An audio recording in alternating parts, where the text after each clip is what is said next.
The Athene Real Talk Podcast explores controversial ideas to stimulate debate and active thinking. These ideas do not always reflect Athene's personal views.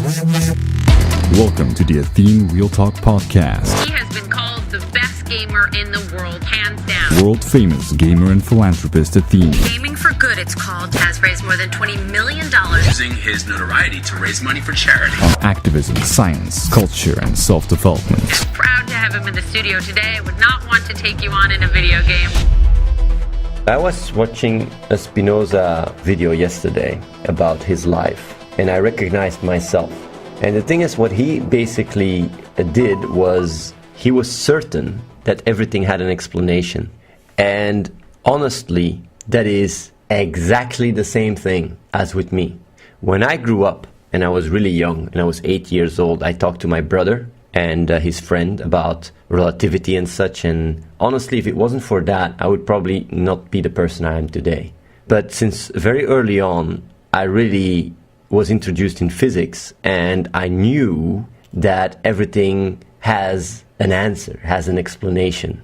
When I was around 10 years old, I think, I asked myself, because honestly, it was never about solving all the questions. It was not for me to find an answer in everything. To me, it was more, if I want to be the most indestructible and confident person, having the ability to find an answer to everything and standing on this foundation that I call reality and understanding it is the best thing I can do. And basically it's intertwined with logic. I truly believed as a very young person that everything had an answer. That's literally how I grew up. But you guys don't understand how deep it goes though. I truly believed that everything had an explanation. So when I grew up and I had an issue or a problem, I was always the centerpiece to try and find an answer. I have never taken someone else's answer as an answer.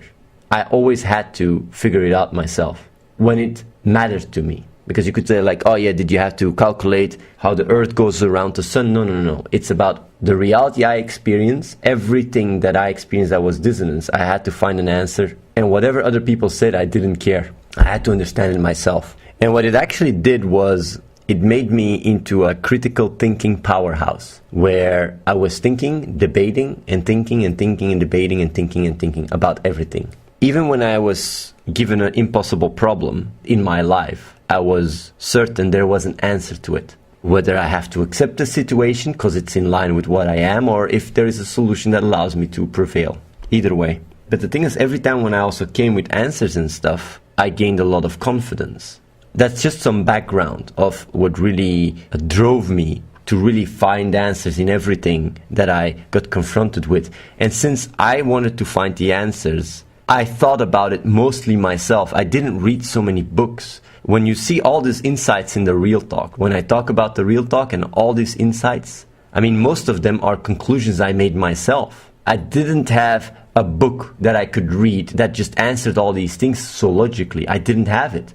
I actually had very little inspiration and influence from any outside source. Mainly my growth, obviously, is defined by my environment, but most of the connections were made from my own critical thinking since I was really young. And that's why I live such an outside-the-box life. The reason why I live such an outside-the-box life is because I never took any authority above mine. I always thought I had to understand it. And this is since I was really young. And the funny thing is, with Spinoza, it was very similar.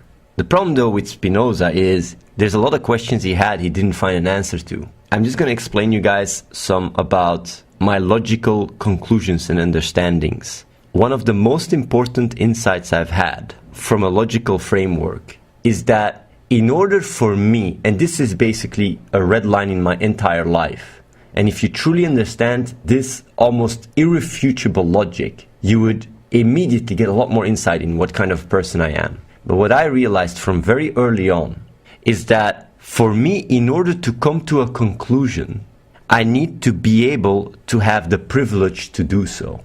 I don't know if people understand it, but if I come to a certain conclusion that requires a certain amount of intellect and a certain amount of ease and comfort, which means an environment that takes care of me and the ability to survive, then that reality is bigger than the logic and the conclusions I make. By the way, the reason why people are half comfort, just so you guys know, it's because of what I'm saying now. It's logical why people have comfort. It's because the objective reality defines everything. To put a simple example, if I was a child in Africa, then I wouldn't be able to come with these conclusions when I'm thinking about getting food.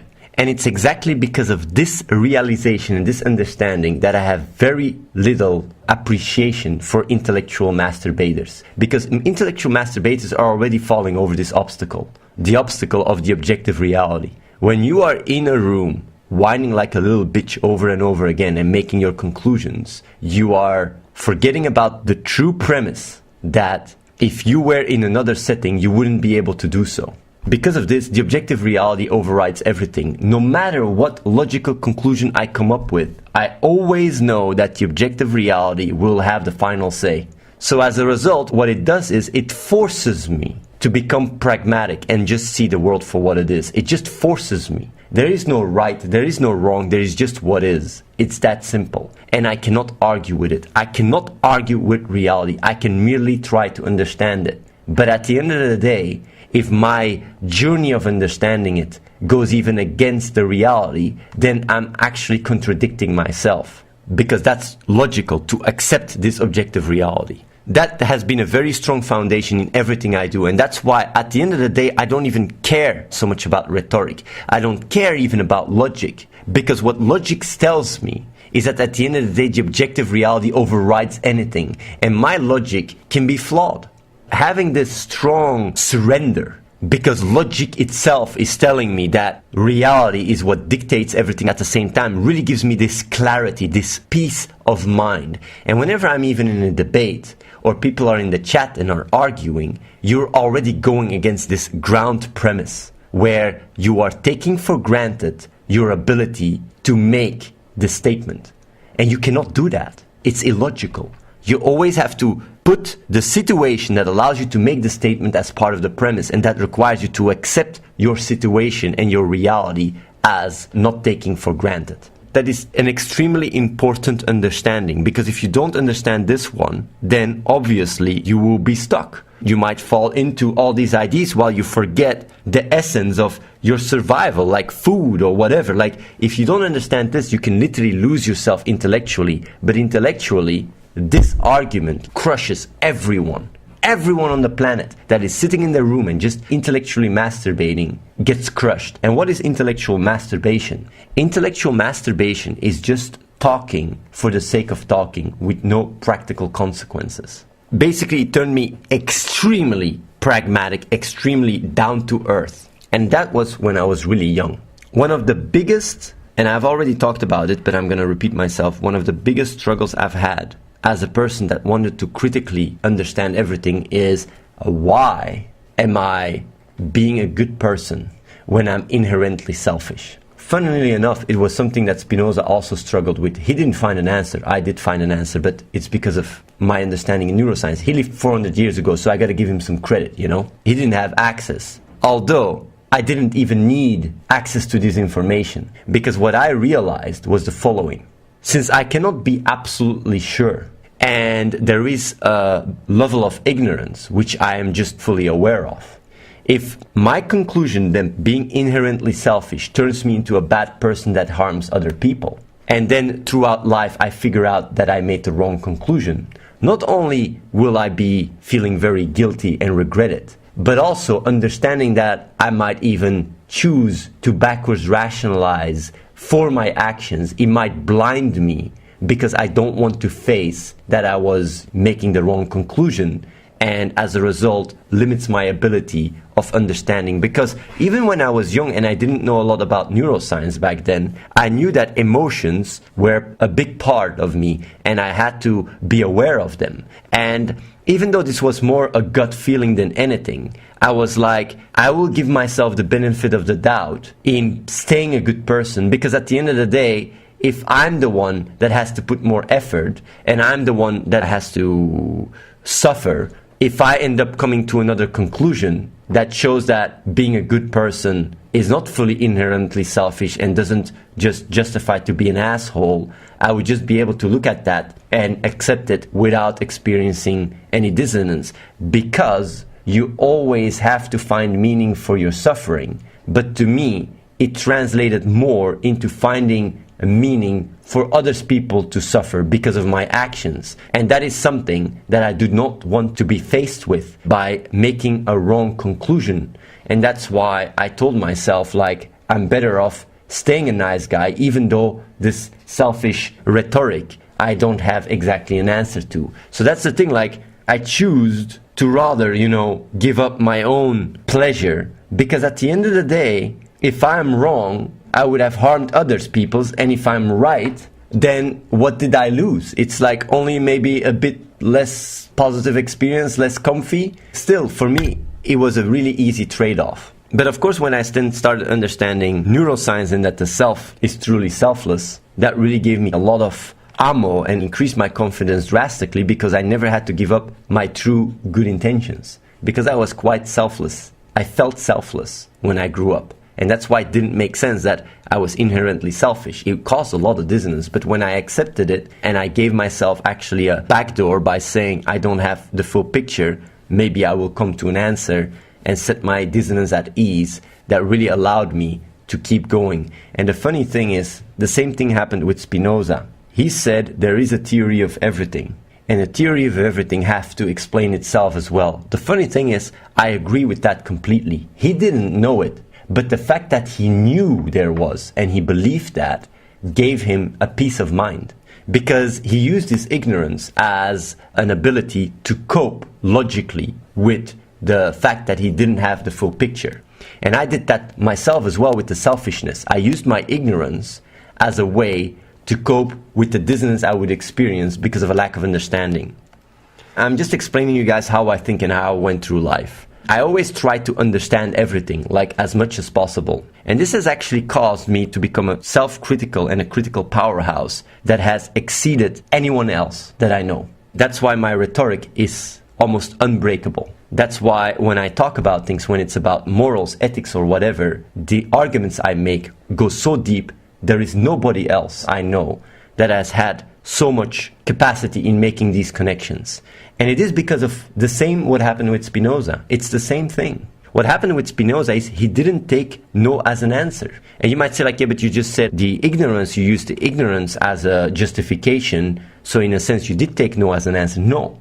Because I always gave myself the room that I will find an answer. And same with Spinoza. And at the end of his life, I heard that he started doubting certain claims. But either way, like, I don't know if that's true. Someone told me on Skype, but I don't know. I didn't really look into it. Not so much that it matters, but I'm just saying, like, I always strive for answers. And since I'm thinking so much critically myself, and I have such this absolute faith that everything has an answer, it gives me unlimited confidence.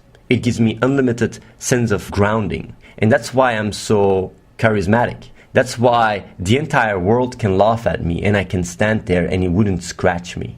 Like, my confidence is so big, not because I'm cocky or I'm crazy or whatever, but because I have only myself as my own biggest critic. There is no one on the planet that can be a bigger critic to my own worldview than myself.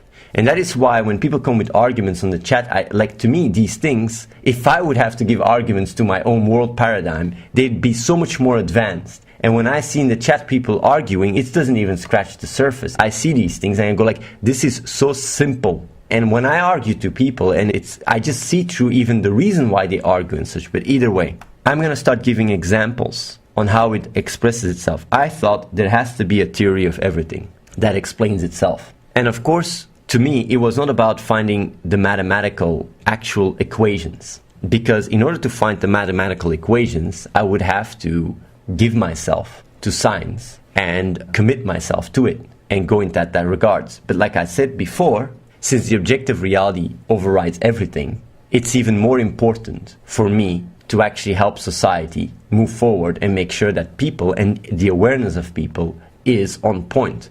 Because that is what brings about all the misery. And I really realized that very early on when I was young. And that's also why I said when I was done with high school, My math teacher said I have to do math because I was the most brilliant math student he has ever seen. He said I was gifted. My physics teacher said the same about physics, and my chemist teacher said the same about chemistry. And the thing is, like, because they said, like, you are gifted, you have to follow that. And I said, no, I don't want to do this because I have to help society. That's way more important than going into science.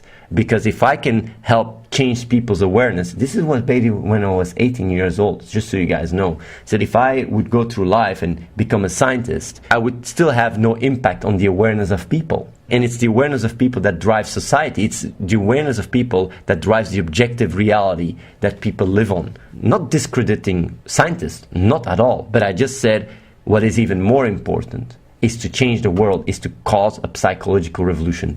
I had this idea already when I was like 16. So I started doing political science and social sciences. I immediately saw it was bullshit. I was also the youngest first elected in Belgium, politics-wise, so I immediately saw it was just a load of bullshit, and it was corruption and money and power. And then I tried to be very active, but the internet was really in its infancy back then, so I didn't have so many tools. I tried to be active in political organizations and stuff, but always, over and over again, I really got quite delusionized. But the thing is, though, my mother also was putting some pressure on making money, so what I did was I made quite a lot of money playing games. Even though I will definitely not say that I also played games because I was in a limbo where I was really, what can I do? I wanted to change the world, but I just didn't know how. And I broke my head over it, but I couldn't find a solution because I felt trapped. So I tried many different things. I participated in Big Brother, and I also started a political protest movement, NEI. And then, like, we realized very soon on that if you want to have an impact, you have to get a following. So that's why I said, like, yeah, I'll become the best WoW player. I can do that easily. And by doing so, I will tap into this 10 million crowd. And that's what happened. And that's when Athene got born, basically. But it was all planned. It was just planned before I even started. There's even video proof of that. But the reason why I had all these thoughts and all these ideas is because I was extremely self-critical. I was a big self-critical person, and here I am. But either way, I want to give something. I want to give an answer to the theory of everything. I wanted to cause a psychological revolution. When we came up with God is in the neurons, because 15 years ago I already talked about Reese about this click stuff. But he said, like, no man, it's not true. You can't just change and then just overcome your emotions and be able to fix it. I said, yes, you can. He said, no, that's not possible. Either way, with gods in the neurons, I thought these insights will really make people value things logically. I really thought so. But I was like, I want this video to go viral. And I was to Reese, okay, like, the best way to make it go viral is if I just solve the universe first. He was like, are you crazy? I said, like, no, I can do it. I'll just get into it. I'll see what I can do. I'll try to solve the universe. And then I can combine it with this, and then it will be more spread. So that's when Athene's theory of everything was made. In 1 month, I came with theories that are extremely, extremely exotic, but at the same time, very, very impressive for not being into all this quantum mechanics and going to the university and stuff. I never really said that for me, these theories were true. To me, it was more a mean to the end. I wanted to cause a psychological revolution, more so than find an answer to the theory of everything. So to me, whatever fitted in the ability to get more traffic for people to watch it, did it for me. And that is why Athene's theory of everything now is one of our most popular videos, because it worked. Basically putting this scientific science in there, well, this science physics, even though a lot of it is not true, it's just, but it was just theories. I even said it. It's even in a documentary. For me, it's to poke people to think about things. But now I want to give you guys a little bit more insight in how I go about it and how I go about the theory, because to me, I see the data I get when I read on Wikipedia or whatever articles, I see that as objective reality. So my theory has to be able to understand these things. And based on the information I got, it varies all the time. The thing is, though, everything has to make sense. Everything needs an answer. And this is something that people don't really truly understand. That's really how I think. And I will give now examples, and it will blow your mind. And I never talked about this. And the reason why I never talked about this is because it's useless. It doesn't serve my psychological revolution, because people won't understand it anyway. But since Spinoza and stuff, I think it's not so bad to just talk about it. It's one real talk, whatever. Everything has an answer. That's really how I thought as well. And this is something I really think the scientific community is they don't ask themselves why. They just measure, they see, but they don't ask why. And they say why is philosophy, but I do not agree with that. I would actually say it's the other way around. And that is why Einstein discovered so much, because he went about it the same way. You always have to ask yourself why. I would even go further and say the reason why in the 20th century, like the 1900s, the really early scientists achieved so much is because they were more passionate about science. They asked more the question why. But the way I go about asking why goes really far. Nothing turns into something, to me, makes absolutely no sense. So when me existing already makes no sense. So there has to be a reason that I exist, obviously, because I experience. The idea that nothing turns into something has to have an answer that makes sense. And the thing is, like, I talk about the information theory in the wiki page, and I'm going to go a little bit further to give you guys a little bit more insight in how I think. Because I talked also yesterday about Ricardo. He said, you really got to talk about this because this is insane what you're saying. And I don't even think about these things so much. But for scientists, this will really help because it's falsifiable. That's the thing. For me, it's very important. When I come about with these ideas and these thoughts, they're falsifiable. You can actually, either way, it doesn't matter. How come I exist? It makes a lot more sense that there would be nothing. But how do you get something out of nothing? You borrow. You can have no money, but you can borrow money, but you'd be in minus. Everything takes place in the now. So if something gets borrowed, it immediately destroys itself. And that is why one of the biggest problems in science is where's the antimatter? Because you need as much matter as antimatter because the collective means zero. So where is all the antimatter? I thought, like, what if every single moment just annihilates itself? So every moment borrows from nothing and then collides again. It's just ideas though. I'm not saying this is true, but it's just something you got to think about it. You can say like, yeah, but that doesn't make sense. It makes a lot of sense because you cannot grab the now. It disappears. I started thinking in information in ones and minus ones. And I will give you guys a little bit information and thoughts, and it's going to be a little bit all over the place. But this is just as much as I read. What I read was also all over the place. All these information bits. It's not all connected, it's not one connection story, but I read all these information and I will then connect it. The fact that the now is only what exists, but you can't grasp it, is a very big deal for me. It's an observation. I can't just neglect it. I can't just neglect that there is only the now and yesterday and tomorrow is not colliding with me. And also the now is constantly vanishing.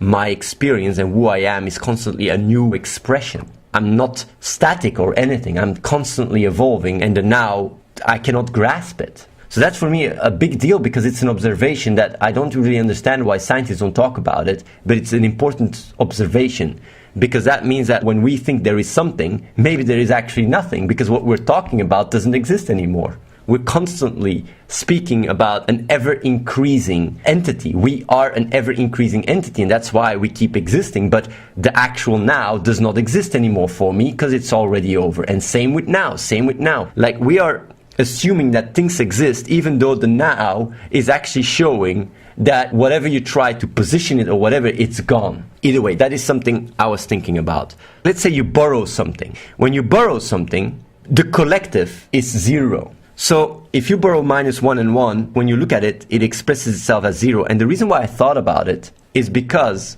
I was thinking about matter and antimatter. When you put matter and antimatter together, an electron and a positron, they create two photons that shoot the opposite direction. The two photons that shoot the opposite direction, when you combine them, if you take the average, it's just a point in the middle. I don't know how to explain it properly, but relative to the reference frame, you can have a position and a momentum and a speed while initially there is nothing at all. Okay, this sounds a bit strange, but I will go more in depth because it's not easy to explain everything because it's quite complicated, so I will try to simplify it a bit.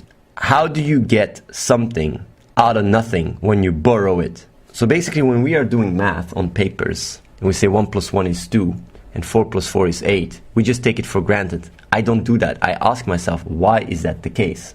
When I was reading about quantum mechanics and I saw how these rules do not apply the way I experience them, I came with a theory. And these are all different fragments that I'm just talking about, and I'm going to go more further, and it's the law of unity. The law of unity is that you cannot divide anything. It's just like with electrons and positrons or whatever, like when they're entangled with each other, you can't divide it. No matter how hard you try, you cannot on a quantum level. then you can say like, that is not true. Like if you have this box and you open it, right, you can divide it. The problem is that's not true. Because when you take the box and you open it, you're assuming that you have a box and you're opening. But the thing is, the consciousness you experience is not being divided. The consciousness you experience is one. Everything you experience is one unit. You either exist or you don't. When you split things, like let's say you split your brain in two, you will still experience yourself as one unit. You will literally just have two different people that are existing. One that is more the narrating brain and one that is the experiencing brain. And you won't even experience the difference. And the reason why that is because things only express themselves as one unit. They either exist or they don't. Whenever you go into your reality and you split things and you go like, oh yeah, these are just concepts in your brain. In essence, things just are or are not. It's that simple. It's just a theory. I don't know if that's true, of course. But if you're either a 1 or a 0, then if you are a 1, in order to exist, you got to borrow out of nothing. So there has to be a -1. So these ones and -1s all the time collide and basically vanish. And then you might say like, yeah, if that is true, how do you exist? And this is why I think you have math. If you have 1 and -1, the way that you exist is by square rooting it. So if you square 1 or -1, you still have 1. And when you look at fractals, that's exactly what it is. You take what you have and you put it back in the formula and you square root it again. The reason why we exist, the reason why we experience fractals all around us is because our existence itself requires us to square root, because else we vanish in the now and we become nothing. The reason why we experience fractals everywhere is how things stay. They have to constantly square root themselves. That's why we evolve. That's why we're ever changing. We have to square root in order to make up for us what we borrow to not decay and annihilate themselves in the now. And this is what you guys are already starting seeing. It's like I'm giving an answer to everything. I didn't even think about these things so much. What I'm talking about here, I come up to these things in an hour. Same with Schrödinger equation. Why do you have to square root in quantum mechanics in order to get a position? Obviously, because when you square root, you undo the borrowing out of nothing. You undo it. That's the reason why you square root. So when I saw like math, when I see equations, I try to understand why do you have to square root? And it's because of going through that process, I understand the math. If you understand, you can just borrow out of the now and everything experiences itself as a unit, either exists or not. It explains quantum mechanics as well. It's just a theory of course. I don't know if this is true, but it's just a theory. Basically, when you go really to the bottom of what you are, you try to understand it. The moment that you start experiencing quantum behavior is when the information that makes what you are, or the information that doesn't make what you are, is not anymore relevant to your expression. It's consciousness that defines the boundary between what is and what isn't. It's the reference frame. It's your expression. And I had the question with Frederick. I asked him a question. I said, like, if you go into a space shuttle and you start going really quickly around the Earth, everything will start speeding up because of special relativity. And I told him, I said, does the boundary of what behaves probabilistic and what doesn't behave probabilistic get shifted to more bigger objects? Because if that is the case, then it is consciousness and our time interval and experience that defines the difference between the macroscopic and the quantum world. He couldn't answer that question. Although in experiments, they speed molecules in a way and freeze it so it starts behaving more quantum. So we can already do the test from a micro level. So why would it not apply on a macro level? And I'm just explaining things. These things are falsifiable. It's not just me saying these mumbo-jumbo things. And these are all just ideas I think about. And they come just naturally because I know everything has an answer, even the math. And just like Einstein thought light is the constant, I just think what I see and observe and this fractal formula, which is so simple, and understanding why squaring is required because you borrow out of nothing, else you have nothing, it makes so much more sense. It explains why you have something out of nothing, because you borrow, and then you have to square root it in order to keep it up. And when I say everything is information, and let's say that is the case, then obviously what you are will be automatically these patterns that emerge because they are the most probable ones. I talked about it in the wiki page. I explained these things, and I also talk now about this square rooting and stuff. and how that would explain why we even exist and why you have nothing that can become something. It gives really tangible answers. And I do really think that what I'm talking about, I wouldn't be surprised, because you can build math on it. It's like Faraday. Faraday had an idea about electromagnetism.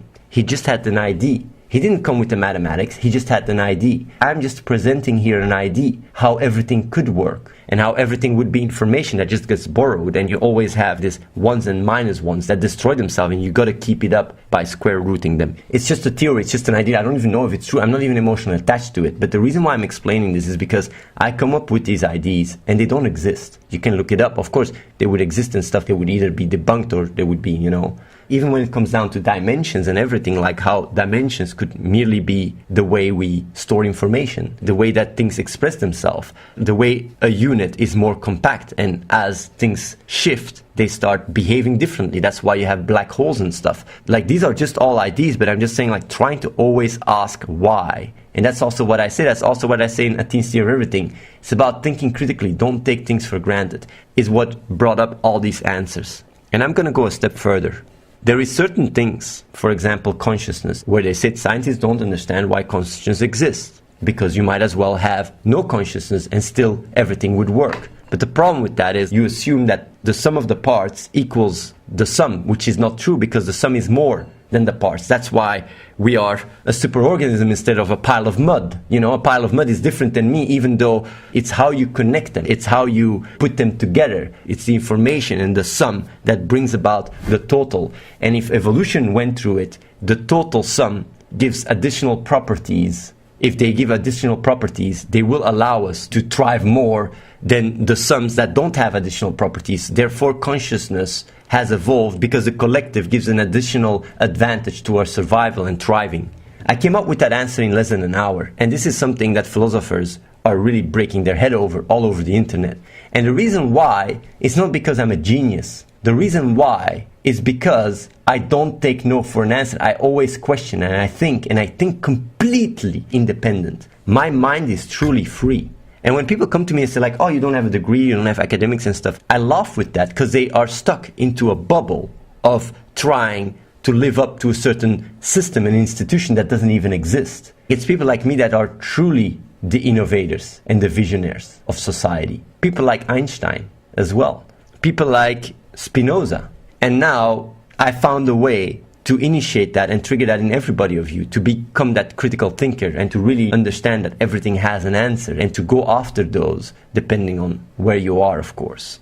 I'm giving you guys all this explanation how information expresses itself and how it comes together. And I also talked about it, and I also talked about it on the wiki page, how smaller patterns, less complicated patterns are more likely to emerge than more complicated ones, and combine that with how you have to borrow out of nothing in order to have something, and then you got to square root it. It's something very interesting. And seeing fractals everywhere around us, even the golden ratio is in a sense a fractal. It is quite fascinating, to say the least. Same with questions like free will. The debate about free will is not one of free will, but one of semantics. It's an emotional one. If you truly understand that your consciousness is part of the equation, then you don't care so much about free will. You just know that you contributed to it. The problem is our lack of control. And if you understand that the consciousness does contribute to your decisions, whether it's free will or not, you don't care so much anymore. So even with things like free will that people really keep themselves busy, if you know you contribute to the equation, the emotion gets relieved. And it's the same with purpose and stuff, and with a lot of these concepts. It's understanding the emotional underlying reasons. Based on my experience, even though I'm fully aware that on a fundamental level, the subjective reference frame, the subject me, is what brings about my experience to begin with. And from my understanding of my experience, I think it is more likely that experience is a side effect rather than a goal. And that is something that a lot of people struggle with in the power of now. All philosophers, like everybody that sees themselves as being enlightened, I really think you guys are missing a fundamental point, and that is that experience is a side effect. Even though you can say like, yeah, but without experience you wouldn't even be able to make that claim. Yes, but with experience you can look at your experience and figure out to which extent it is likely that it is subject to these patterns. And when you can literally alter your awareness and your consciousness by taking drugs or whatever, the likelihood of this experience being some kind of entity on itself that surpasses all these patterns that govern it is extremely unlikely. It's same with happiness. Happiness is also a side effect. And I will give you guys a really good example, by the way. The people that go through life and say like, yeah, experience, being, this and that, I really value that, and lose themselves in that. Imagine if doing so would make you feel depressed. Imagine if doing so would make you feel empty. Then nobody would do that. So experience is connected with feeling good. The reason why you feel this clarity and the reason why you want to chase experience and you see that as a level of enlightenment is merely because you connect it. You connect that ID to your reward center. But when you understand evolutionary biology and when you understand everything around you, then basically the system is only there, and including experience is only there in order for us to evolve. And you might wonder like, but what's the point in evolving when you're not experiencing it? Let your cells ask these questions. Like the cells that bring about your body, they don't experience. What's the point? When we think about points and when we think about everything, we put it in individual context of me. But the thing is, consciousness is bigger than us. It's bigger than me. And I realize that, I truly understand that because of understanding what I am. And that is why I'm truly selfless. A lot of people that are more philosophical or whatever tend to see their own experience as central in their being. But to me, I don't see it that way because it's illogical. To me, I see the bigger picture. I understand that I'm interconnected and my life is merely, one little cell in a much bigger superorganism. And if you truly understand that, you have a very easy way to let go of your own experience. You don't mind so much. You really can come to acceptance and you can commit yourself to improve the world and move forward because you realize that that's what brought about your experience to begin with. I say this because there's a lot of more spiritual people that are trapped in that bubble and go against what they are. And I do think realizing that allows you to be so much more of a beacon for society. So that's also something that I've come to understand and has defined for a big part my way of going about life because I understood that it was flawed. And it's really like this drive that everything has answers and this unlimited confidence that I get from knowing where I stand and have this reality all the time next to me that gives me this indestructible confidence and my ability to literally rhetorically destroy everyone. And that's also what I realized when I was watching Spinoza yesterday. When it comes down to my own capabilities, I don't see myself as special at all. I see what I do in life as really not so crazy at all. I just see and try to understand how things work, and I don't have bullshit. I just see things for what they are. But when I saw Spinoza's story and such and questions, and I realized that most of my conclusions in my life up till now, I came on them by myself, by making connections, by connecting the dots. I realized that the Dunker-Kruger effect, I think that's what it's called. I realized that I'm truly one of the biggest thinkers of our time, if not from all time. And people don't realize that because it's not spreading yet. But once it starts spreading and people will start learning and trying to understand all these podcasts and stuff and see the structure, there will be papers and shit about it. Because a lot of people don't see it. And I don't say this from an ego point of view or whatever. I think it's rather sad. But at the same time, it gives me more confidence that this will lift off. Because people will start seeing the brilliance, just as much as people are seeing the brilliance now of Spinoza. People will see the brilliance of everything I'm talking about and how I connect the dots. And it's going to happen. It won't take that long. And it's a good thing because it inspires people to think for themselves. That's what I want. I want people to think critically. But the extent to which I connect and I see things and how I just come with answers for a theory of everything that explains itself is impressive. Like, I've never seen anything like that. And it makes all so much sense. It's all so simple as well. And sometimes it is in its simplicity that the answers are, like Feynman diagrams about electrons gave him the Nobel Prize, and it was so simple. Same when I say about fractals, how you borrow out of nothing to have something and you got to square root it in order to not have it self-destroy. That's literally what our line is, and you can combine everything as just information and things either express themselves or not. And probabilistic nature of quantum mechanics is because on the boundary of what you are, things are just random because you have infinite randomness. these things are really interesting and could give a mathematical foundation to explain the universe and give a theory of everything that explains itself. And I truly believe that it is there. And that gives me a lot of confidence that there is an answer for everything.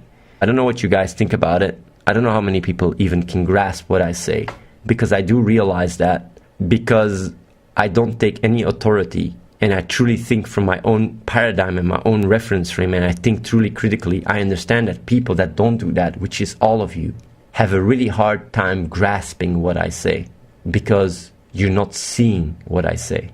You're just emotionally calibrating on the claims I make, and that is how you judge what I say. You don't hear me. The moment you start hearing and seeing things because you think for yourself and you go about it for yourself, you say like everything does have an answer. You truly believe that because it is how it is, and you submit to logic. You will go through a paradigm. You will go and be literally reborn. It will give you salvation. But you truly have to realize that. Don't have anyone else decide for your faith in terms of what to think and what not to think. And that's why I keep saying, like, think for yourself critically. You don't have to believe anything I say, but think critically. Find the answers. Subscribe to youtube.com/AtheneWins. Watch the live stream at twitch.tv/AtheneLive and follow The Real Athene on Snapchat.